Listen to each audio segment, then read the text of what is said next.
It's Tehachapi time. Key Budge, Greg, Garrett, Ashley Whitmore. How are you guys doing? Doing good, Key. Thank you. Yeah, doing well. Yeah. It's nice to have you here, Ashley. I say that to you because I appreciate it. it's about every other episode that you're in here. Yes, and this time without Corey. So this is going to be a great episode. So, we keep beating this dead horse, but, I really like being Ashley on my right and no Corey on my left. Yeah. Just saying. Key, right before we started recording, you said this is our 98th episode for the year. Yes. So we're in season 3. This is episode 98 today. Wow, congratulations. So we're going to hit 100 before the end of the year, will, right? For sure. All right. Yeah. We had 45 episodes season 1 in 2020, which started March of 2020, right when COVID was hitting. 45 episodes later, we said, hey, let's come back for season 2. 65 episodes in 2021, which has now grown to, we're going to hit that century mark this year here in 2022.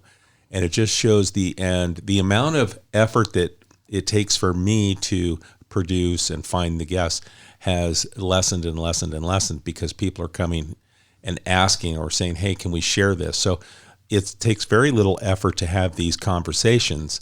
They were able to kind of do it with the spontaneity of it is, to me, is a part of this factor of having the conversation like we're going to have today. It's get you guys coming down the hallway. Hey, can I grab you for 15, 20 minutes and let's have a conversation about the city council meeting and things going on? Mm-hmm. Yeah, let's do it. And it's a conversation we probably would have anyway, but we're able to record it. And so we've taken advantage of that in how we style the format of the episodes, and we were able to put out more information than we have in the past. Well, it's just another vehicle. We have our social media platforms. We have, as you pointed out, city council meetings, planning commission meetings. Front door of City Hall is always open, email, text, whatever. It's just yet another way to communicate with our customers. It reaches out, too, to Bear Valley, Stallion. I get comments all the time out there. They're not residents within the city limits, but the greater Tehachapi area is really benefiting from this. Yeah, they pay attention and they hear what we're doing here as a government agency and how we interact with the community. I think they also kind of take that back maybe to their government agencies and kind of say, hey, what's this conversation? Are we having this conversation out there in those communities? So I think it's healthy for all of us. Absolutely. I know that the city of Ridgecrest has been working closely with Yuki and others here at the city about improving their social media platforms, their communication platform, let's say, not social media, just everything communication. And, we're all rising together in Kern. It's a good thing. I think when we all come from that same perspective of, when you see something that's working, and this has been working very well for us, where the community has a better understanding for how we operate as a municipality, then these other municipalities, our neighbors, start to look and go, hey, how come you're getting this kind of interaction from your community and we don't see that? We see something different.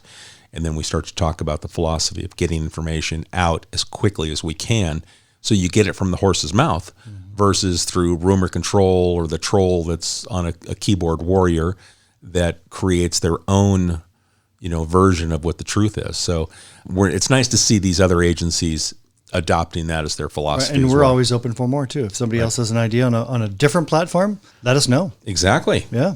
So we had a city council meeting this week as we kick off December, the first week of December, and we have projects. And one of those things that I thought, I'm not sure where you wanted to start, Greg, but the one point that kind of I keyed on was Jay's conversation about he's been here, like in 20 years or close to that.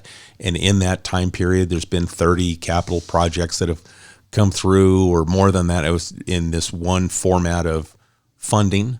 I was astounded by that number of amount of projects within this certain criteria of grant that we've been able to, capitalize on throughout the years. Well, there's so many grant opportunities, let's say, out there for different agencies, whether it's cities or CSDs or private individuals. But at the city, far too many to list here today. But certainly when Jay was referring, it was an agreement between the City of Tehachapi and Caltrans for federal money, FHWP, I believe it was, the acronym, and it was for the repaving of Valley Boulevard. So this particular one was project number 42 in the city. Right. And I think he referred to, you're right, he'd overseen 30 plus projects since he started almost 20 years ago or so. That's a big deal. just to get a project or two sometimes is an effort, to say the least. And he's produced him and his team, the city, produced and delivered over 30 projects with this single, a source of funds. And I would think that, like that word you used, delivered, is a key ingredient in getting grants again. That if you don't come through on a project, I would bet that you probably drop down to the bottom of the barrel of like, okay, they didn't produce last time, so let's kind of go over and look at this other agency that did. Yeah, if you don't produce, if you don't hire the right contractor, if you don't produce the product, whatever it is, the project, whoever's giving you the money is or facilitating the money, they don't want to work with you again. We have a lot of sister agencies around us that struggle with that. You have to get your paperwork in order. The asphalt has to be correct, and we want it to be correct. So it's an art, let's say, and we've perfected that art at the City of Tehachapi. Very proud of our team. Well, let's since we've kind of highlighted that as at least I picked that as one of the highlights. Let's talk a little bit about that. What Jay brought to council and where we're at with that. Is this something that's just in the design phase? Right now, yes. So it was the first box to check, the first city council action for this particular project, and that is to repave Valley Boulevard from Curry, let's say, to Mountain View. I'm roughly using those boundaries. We may look to expand that, that's for sure. Repaving Valley from Curry to Mountain View. Hopefully this coming summer. It may go into the next summer because of processes and paperwork and bidding and all those sorts of things, and when the actual budget was programmed at the state level. So we always have to look out. Usually things are, it's not you get the grant and you go do it, right? You have a year, 2, 3, 4 years sometimes before you can actually obtain the funding to produce the product. Okay. One of the things I noticed at the meeting that's, I think, very important for our residents to understand is the roads that we can and cannot use this money for. So you have potholes maybe, or you feel like your street that you live on is maybe falling apart. But these funds can only be used for certain roads throughout the city. That it's considered a thoroughfare? Or yeah, we say that a lot, and it's worth repeating pretty regularly because certain grant funding sources will only allow you to do main arteries, and neighborhood streets, that's general fund money. That's City of Tehachapi's, sales tax, retail tax, or property tax. Caltrans, the federal government, the state government, they don't fund neighborhood streets. And I know everybody would like to have their street paved. So would I. But we can only work within the boundaries of that particular grant. Okay. Kind of frustrating for me. I'm pretty vocal about that. I think that local control, right.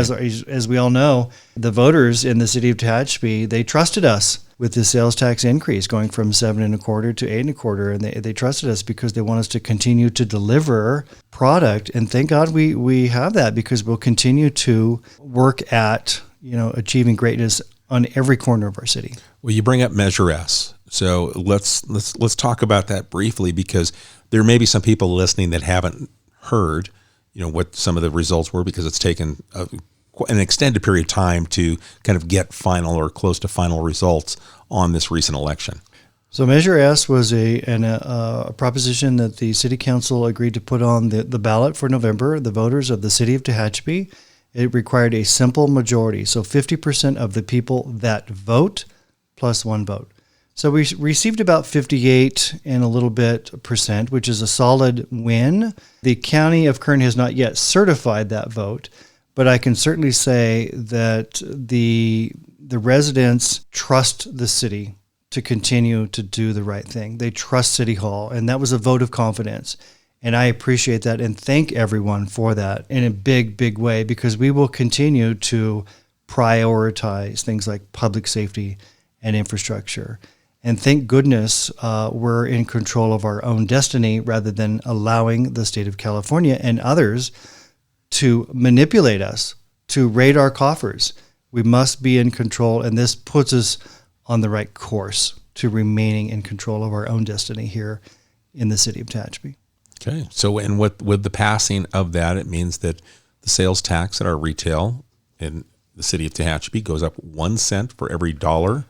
Right. That for instead of it being, was it 7.25%, it'll be 8.25%. 7.25% was the lowest legally it could be. Mm-hmm. This is still going to be well below the maximum level that a sales tax can be, which is nice. And well below many of the communities around us. Yeah, Right. Antelope Valley, Lancaster, Palmdale, they're 10.25 or maybe 10.5. I'm not sure, but we expect that to bring about $4 million additional money into our general fund. And a lot of the retail tax revenue that we receive is from out-of-towners. So it's really a really nifty way to gain more revenue for our residents. If you 80% or plus or minus of the people that shop at the Walmarts and the Home Depots and places, they do not live in the city. So the residents of the city are going to be the big winners here. Okay, so that's good. We've talked about it. I know we've had a lot of requests from media to make comments, and it's like, we're not there. We're waiting for the county to certify, but we're at that point now. And again, that we I think, can go ahead Ashley, and when make is this comment. It's coming up here this week or next week. When does the county certify? The county has 30 days to certify. We have not received that yet, but that should be within the next few days. I know that there's still there was still a race between Hurtado and someone else. It's within a couple votes, and it can take forever. But you got to be right. You got to be right with this stuff. You cannot get it wrong. All right, so let's roll back to the city council meeting. We talked about the striping efforts, or is that what we? No, we were talking about the asphalt. Mm-hmm. Asphalt, and now we want to go ahead and talk about Jay. He's got the striping. Jay always has a lot, doesn't he? He does. Which is really cool, actually, because these are enhancements and maintenance of our infrastructure. But he calls it the enhanced striping. What does that mean? That means paint on asphalt. The center lines, the shoulders, the crosswalks, those sorts of things. So that's huge for public safety. It is. And it's a reflective, when it comes to the winter, you can see it with your lights, you're in the fog, different things. We usually try to do this once a year, sometimes every couple years, depending on the streets and the amount of traffic. But we'll be restriping some of East Tehachapi Boulevard, Denison Road, some of Tucker, Cherry Lane, Mountain View to Tucker, and Mulberry, just to name a few, a smattering. We have a map that was actually attached to the staff report. So if anybody has any questions, they can go right to that map and look up the street if they're so inclined, or call us. We'd be happy to do that. Because of the weather, you have to have a nice dry asphalt. It can't be raining or snowing or anything like that, of course. We've awarded the contract last night, and the contractor has a couple months to do this job. So we look forward to seeing fresh new paint on our asphalt. Okay. Yeah, good stuff. And then also, Jay, when we say Jay, it's Jay Schlosser, our Development Services Director. And we brought in a conversation about the rodeo grounds, the event center, and the grandstands. Right. So at the north side of the airport, we have the Tehachapi Event Center and rodeo grounds. We've had an agreement, great partnership with TMRA, Tehachapi Mountain Rodeo Association. So the rodeo grounds over there, and enhancements have been made over the years. More than 10 years ago, the city bought some grandstands for that facility. They're there now, but we've identified some areas. We had an engineer look at it, and those grandstands need to be enhanced. The last thing we want is a grandstand to, crumble when somebody's on it, that's for sure. Safety is, we always begin and end everything with the safety question.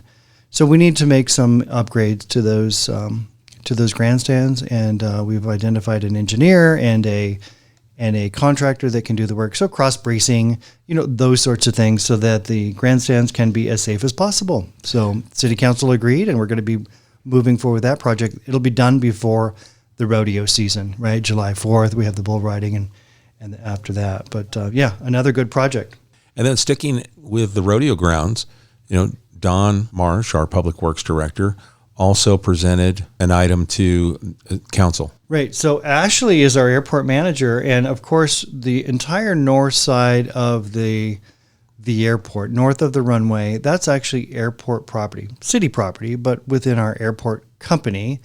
And the airport leases that land to the wastewater company within our portfolio. And the wastewater company, they farm some alfalfa and different things in our process, our permit with the state of California for our wastewater operations. And so we changed the lease around a little bit, but we hired a new farmer to start farming and growing alfalfa, which is the best crop to remove nitrates out of that water. Did I get it all right, Ashley? You got that right. And what's great on the airport side of that is, one, they will be mitigating any dust that happens while they're actually doing the planting. But once that starts growing in, that will mitigate any of the dust issues. I mean, we have Kern County Fire coming in with their helicopters that can kick up some dust on the north side. So that'll help out the ash tract that's over there, some of the homes on Denison, a lot with dust on that end. So it's a benefit to the community. So it's going to look really nice. It'll be green alfalfa fields, which the farmer will manage and maintain. And then the farmer is going to pay money to the city so that we can, so it's a little revenue source. And then our man hours with Don Marsh's public works team, his wastewater division specifically, we're projecting 1,000 man hour reduction in our management of that. So it's win-win-win. Okay, lots of good things that are going on. And then I want to talk about something that Mayor Smith brought up involving the airport at the meeting. But were there other topics that we covered that you want to share? Well, we entered into an agreement with the County of Kern, which actually helps facilitate a federal grant program, which is CDBG, Community Development Block Grant. So it's a census-driven grant program. The good thing is, as our city becomes more, let's say, valuable, people are rising up, whether it's home values or, their income, household income, we're receiving less and less of this money every year. Right now, we receive about $50,000 a year, and we're able to save that for 3 years. So we end up with $150,000 roughly. And we've been utilizing that money specifically on the north side of the tracks, I Street, J, over there, and putting in curb, gutter, sidewalks, Pioneer Park, those sorts of things. So we entered into an agreement to continue our sidewalk program. And we're closing in on that. So that neighborhood will, in the next couple of years, will be fully sidewalked, if you will. Accessibility. Yes. And that's a and big it raises deal. Property values. Sure. And then people take more pride in their community. So again, win-win-win. Yes. If you haven't been to the park on the north side, Pioneer Park, it's a great little park to It take is. your kids It's to. I want to say a cute little park, but it's more than that. Cute makes it sound like it's teeny tiny. It's not. I mean, you see families in there using that, and it's a part of their every day. And I think the school bus exits right there at the near the park, so the kids get a chance to kind of have a little recreation time as they. Yeah, get a lot out of people school. don't know about that park. Yeah, and with Pioneer Park, so the naming of Pioneer Park, that has to do with the part of that neighborhood being Yeah, absolutely. A foundation. So, it was kind of a big learning experience for me, actually. It was, 10, 12 years ago or more. We went to the city council and said, hey, let's figure out what we want to name this park. And then everybody came out of the woodwork. You need to name it after my uncle, my aunt, my brother, my sister, and it became kind of problematic, actually. And then somebody said, why don't we just name it Pioneer Park? Man, that was like, okay, we hit the lotto. That's it. That grabs everybody. Then we don't name it after a specific person. Pioneer Park is all of us. very appropriate. Yeah. I want to kind of go back to what Mayor Smith, he said, you guys met with the FAA, and Mayor Smith was just impressed with the relationship that you have, and that you were able to not have a Zoom meeting, but you have an in-person, face-to-face meeting with representatives from the FAA right here at the City of Tehachapi regarding our airport, Ashley. We sure did. Actually had a meeting with the director of the Southwestern region, which is a big deal. For a small airport like ours. That doesn't happen very often. And we had 3 members of the Los Angeles office, ADO. I don't know what that means. Airport FAA. District Office. There we go. Yeah, they all came out, and it was a great meeting with them. Good partnership. And we hope to continue that partnership and have some good things come to fruition. We have some big plans. We've had this taxiway and runway relocation project along with the drainage project. We're chipping away at that. But we had a good meeting with this group from the FAA, really talking about, let's get this done. And how do we get it done, right? There's a lot of bureaucracy when it comes to the FAA and federal grant money and those sorts of things. But we had a great meeting with them, and we expect to see some pretty good progress here soon. That was a power meeting right there that took place. It was, and it ended with a tour of the airport, and I think they got to see how well it's maintained, and it's a gem. Well, our airport is amazing. I mean, and it supports a lot of businesses. People are making widgets and things inside those hangars that you don't know, from, executives from the Mojave Spaceport or NASA or Plant 42. They're up here kind of supporting that process. And then, of course, we have all of our general aviation folks, and it's really a well-rounded airport. My takeaway in listening was the amount of airports that are under his purview You know, I think 320, was that what he said? Something like that. I mean, it's Somewhere in California, Nevada, Arizona, Washington, Oregon, Hawaii, Guam. This guy's a big deal. Yeah, Western United States and the Pacific region. Yeah. That's a big deal that you got someone that actually now can pronounce Tehachapi. So when you say the Tehachapi Municipal Airport Manager is calling, they'll be able to know exactly where they were, you know, and have that conversation and put, I think more importantly, faces with names. It's that furthering relationships and, you know, that network that we continue to build on. Well, you said relationships, and that's the word I was just thinking about, Key. It's relationships, because Ashley is on the board, Association of California Airports. She's a board member, and she was at a conference and met Mark, the gentleman, and through that relationship, that brought him to Tehachapi. It's all about being kind and being honest, being trustworthy, and delivering product, right? We've talked about these. We have a theme here, it seems like, but it works. And it works well for our city and our community and beyond. Anything else that we had at the meeting that we need to bring up? Or I bounced you through the topics instead of following the order that it was. I know that, it was not on the agenda, but Councilmember Scrivener announced that, and again, the county hasn't certified the election, but Christina Scrivener ran for the Kern Community College District, and she won, or is going to win. And so because of that, because of the potential conflict, she's going to need to resign from the Tehachapi City Council. And she's District 2, yes. I believe. Yeah. And so she's been with us, it'll be 3 years in February. Great woman, great leader. Can't thank her enough. But she's going to be resigning probably next week when she takes oath with the college district. And so the city of Tehachapi will need to fill that position. We'll be taking to city council, two options. One is, special election, which costs money, or two, receive applications and make an appointment for the duration of her term, which is, 2 years from now. And so again, that's if coming. Somebody's interested, they have to live in District 2 and be a registered voter. Right. That's exactly right. And we have the district map is on our website. You can call Ashley and talk to her about that. But we'd encourage participation. We want great people that really are independent, solid thinkers that can help us move forward. And then to further that, we also had TVRPD. We've got the appointments for the board of directors there. Right. So Tehachapi Valley Recreation Parks District has 5 board members. 3 of those are appointed by the County of Kern, or Zach Scrivener, his district, and then 2 of those members are appointed by the Tehachapi City Council. Right now, we have Marianne, from the owner of McDonald's. We love her. She's a great partner of not just the city, but this community and beyond, and Sandy Chavez. So Sandy Chavez's term, her 4 years is coming to an end. Not sure if she's going to reapply. Hope she does, but there's an opportunity if anybody is interested in TVRPD and becoming a board member to help out that district also. So we'll be accepting applications actually right now. Yes, for the next several weeks. January 11th. Okay. That will be the end. So the council will appoint at the second meeting in January. So again, you need to be a city resident to fill that seat. If you're a county resident, again, you go through Zach if there's an open position there. And that term will be for 4 years. And city resident anywhere, the board of TVRPD is not, there are no districts. So just a city resident. Okay. To be appointed to represent the city of Tehachapi on that board. And you can get an application on our website, or you can stop in at City Hall and pick one up. There you go. This past weekend, we had it was a huge day, all day long.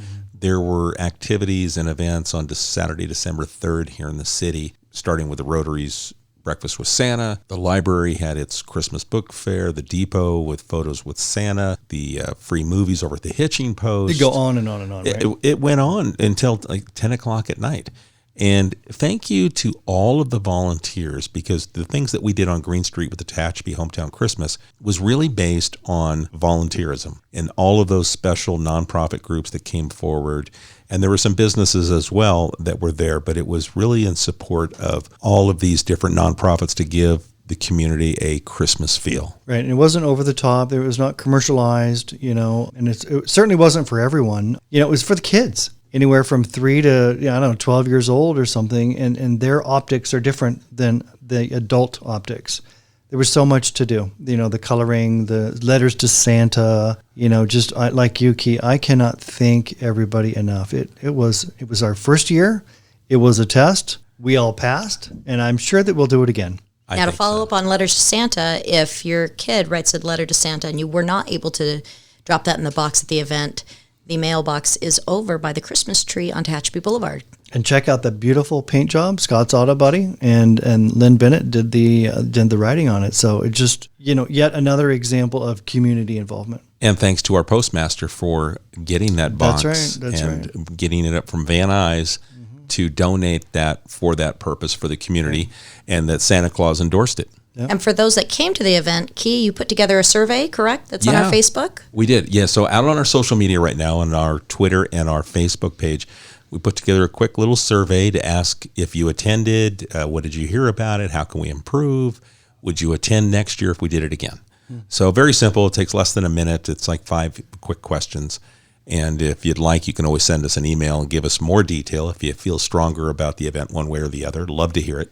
And we're taking all that information and the constructive criticism so we can build upon it to make it even better for future events. And if you didn't see the parade, man, did you miss out? That was probably the biggest, most colorful, lit up, well-attended Christmas parade I've ever, and I grew up here. And I think that was the biggest one ever on record. The most participants. Most participants, for sure. And then after the long day, the tree lighting ceremony, Chrissy and I, we thought, let's go run by the BK and see if there are any tickets left to A Christmas Story. They had 3 tickets left. We bought 2 and watched that show. And I tell you what, those actors and the people that produced that show, their set, the way that they changed the sets. I was just, every time I go to the BK and watch TCTA perform, boggles my mind. Those people are talented. We had a great conversation with Chris Morales about the show. And the one thing that we did learn is if you go online and you try to buy tickets and it says sold out, still go to the box office because they hold back some tickets, for last minute purposes. So that was great. Don't be afraid to go to the box office if it says sold out. It was a great show. Excellent. And that runs through December 17th, 18th, right in there, that third weekend of December. So you've got a short run, so get the opportunity Friday, Saturdays, and Sundays has 2 matinees, so you might want to check that out. Good stuff. With the feedback we've been getting so far from the businesses for Saturday, very positive. Just talking to some of the mom and pop shops, the goal was to drive people downtown, help the nonprofits, help our mom and pops, and it looks like, for most part, those mom and pop shops saw a lot of foot traffic. There were lines out the doors. That's amazing. Just love hearing that. Yeah, for sure. Okay, so I know we've kind of covered, bounced around a little bit on things going on, from our city council meeting, things going on in the community. Anything else that you want to get out, or did we covered quite a bit? We're all over. Yeah. Hopefully everybody stuck with us. Our finance department. We have another award.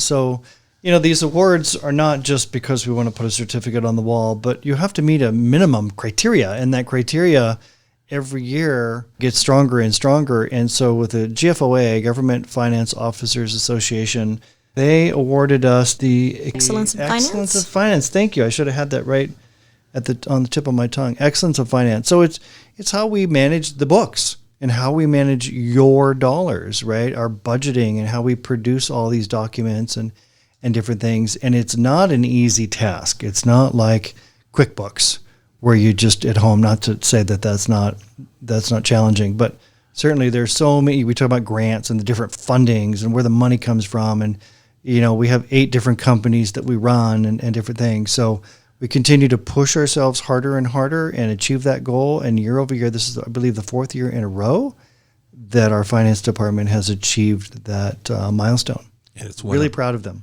It's one of those awards that recognizes transparency in government, and as you said, the proper recording of all the financials, but it's in a way that it's available, viewable to the community. That's right. So this is a great job by the entire finance department. It started under Hannah Chung 4 years ago when they got the first award, and it's continued on, and Hamed and now the team is. And if you don't want to go through our 1,000-page budget, you can always call me.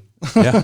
Just ask. There you go. Yeah. I think we've covered a lot, hit a lot of topics. We good? I'm good. Good to the next episode. Episode 98 in the books. Wow. There you go. Yeah. We've got 99 and 100 around the corner. Good job. We need Key. to get a celebration button on your little pad there for the 100th. We might find a little something. All right, folks. Well, both Ashley, Greg, thank you for taking the time. I grabbed you guys in the hallway and said, "Come on in, let's talk about city council." So thank you for doing that for me. I think it's good to get it out to the community as quick as we can. It's kind of fun to be off the cuff too. You know, if I prepare too much, I probably get a lot more boring. I'm not sure. Well, I think that it's real. I mean, this conversation is real. We're not going off of a script. This is my questions come from hearing what your answers are, and that's where it leads to the next point. And I think hopefully that's what the community is thinking too. Yeah, when you talked about the airport, Ashley and I kind of looked at each other like, where's he going? We had a great meeting, and I'm not sure how deep we want to go into this because there's some things that need to be done. Yeah. But rest assured, we work hard on behalf of the citizens of this city. Yeah. We care. There's a lot of effort that's put in. That's for sure. Yeah. All right, folks, if you have a question about anything we talked about today or something that's coming up or just a question in general, don't forget we have Coffee with the Mayor the third Thursday of each month. We'll do that again this month over at the Commons Cafe at 7:30. But you can also send us an email at media@tehachapicityhall.com. We appreciate the time you spend with us. We'll catch you again soon.